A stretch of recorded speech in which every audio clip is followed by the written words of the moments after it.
காஞ்சி மகா சுவாமிகள் அருளிய தெய்வத்தின் குரல் பாகம் 4 பகுதி 291. தீயவை அனைத்தும் ஆசையிலிருந்தே.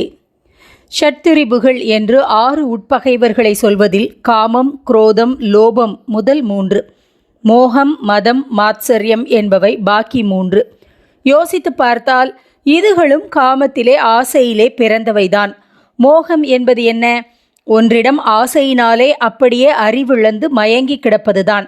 மதம் என்பதும் தம் ஆசைப்படியெல்லாம் இருக்கலாம் என்ற திமிர்தான், அல்லது நம் ஆசைப்படி நடந்துவிட்டது என்ற திருப்தியில் உண்டாகும் கொழுப்புத்தான்.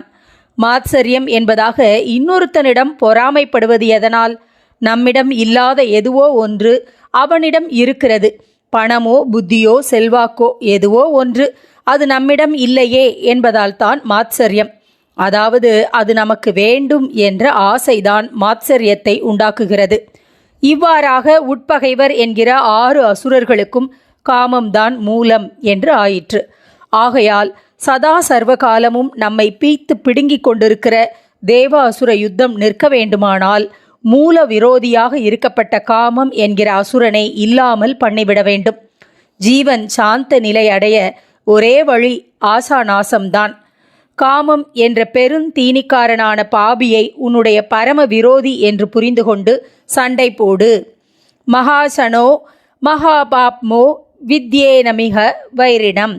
காமத்தை அது இது என்று அகிரணையாக சொல்லாமல் அவன் பெருந்தீனிக்காரன் என்று பெர்சோனிஃபை செய்து சொல்கிறார். பரமாத்ம தத்துவமே அவராக வந்திருக்கிறது. ஜீவனை தூக்கி விடுவதற்காக தத்துவ பொருள் கிருஷ்ண பரமாத்மாவை கண், காது, மூக்கோடு பர்சானிஃபை ஆகி வந்திருக்கிறது. அப்படிப்பட்ட தாம் ஜீவனை குழியிலே தள்ளும் தீய சக்தியையும் ஒரு ஆளாகத்தான் சொல்ல வேண்டும் என்று இப்படி சொல்கிறார். இவர் தேவசக்தி, அது அசுரசக்தி. மகாசனன், மகாபாப்மா என்று காமத்தை அல்லது காமனை, அவனிலேயே குரோதனும் அடக்கம், அப்படிப்பட்ட காமனை சொல்கிறார். மகாசனக பெருந்தீனிக்காரன். அசனம் என்றால் சாப்பாடு, அசனன் என்றால் சாப்பிடுகிறவன். அக்னிக்கு ஹுதாசனன் என்று பெயர். ஆகுதியை சாப்பிடுவதனால் இப்படி பெயர். மகா அசனன் நிறைய சாப்பிடுகிறவன். கொண்டா கொண்டா என்று வாங்கி சாப்பிடும் குண்டோதரன். விஷய அனுபோகங்களை இப்படித்தான் இந்திரியங்கள் மூலம் வாங்கி வாங்கி தின்று கொண்டே இருக்கிறான் காமன். இவன் மகா பாப்மா.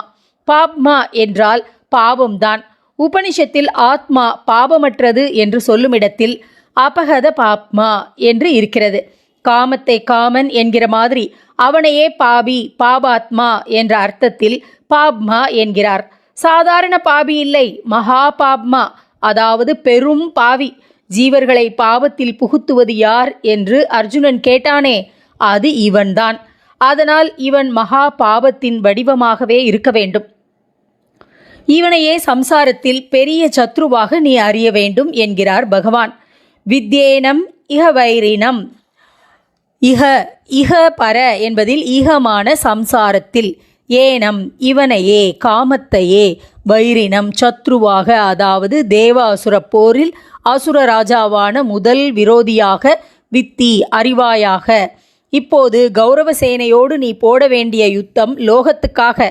உனக்காக நீ போட்டுக்கொள்ள வேண்டியது துரியோதனன் ஸ்தானத்தில் ஆசை அசுரன் தலைமை வகிக்கிற துர்விருத்தி சேனையோடுதான் என்கிறார் பகவான்.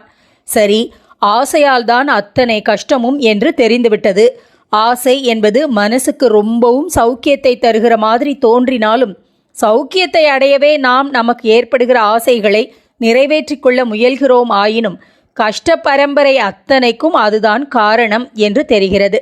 ஆச்சாரியால் தம்முடைய பாஷ்யத்தில் இதன் நிமித்தமாகத்தான் பிராணிகளுக்கு சர்வ அனர்த்த பிராப்தியும் என்கிறார். நிறைவேறாவிட்டால் கோபம், அனுதாபம், தயை முதலான குணங்களை அழித்து கொண்டு ஒரு தானமா, தர்மமா, உபகாரமா பண்ணாமல் நம்மிடம் உள்ளதை பேராசையோடு பிடித்து கொண்டிருக்கிற லோபம். இப்படி பிடித்து கொண்டிருக்கிற வஸ்துவிலேயே புத்தியை இழப்பதான மோகம். ஆசை நிறைவேறிவிட்டாலோ அந்த திமிரிலே மதம். இன்னொருத்தனிடம் இருப்பதில் நமக்குள்ள ஆசையால் அவனிடம் உண்டாகும் மாத்சரியம் என்று இப்படி பாவத்துக்கு மேல் பாவமாக நம்மை அசுரர்கள் நரகத்துக்கு இழுப்பதெல்லாம் ஆசையை மூலமாக வைத்துத்தானே.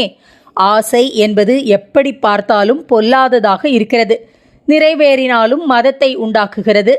ஆசை தன்னுடைய நிறைவேற்றத்தால் கிட்டிய பொருளிடம் மோகத்தையும் அதை கொஞ்சங்கூட மற்றவர்களுக்கு பிரயோஜனப்படுத்தக்கூடாது என்ற லோப குணத்தையும் ஏற்படுத்துகிறது. நிறைவேறாவிட்டாலோ குரோதம், மாத்சரியம் இவற்றை ஏற்படுத்துகிறது. இது தெரிந்துவிட்டது.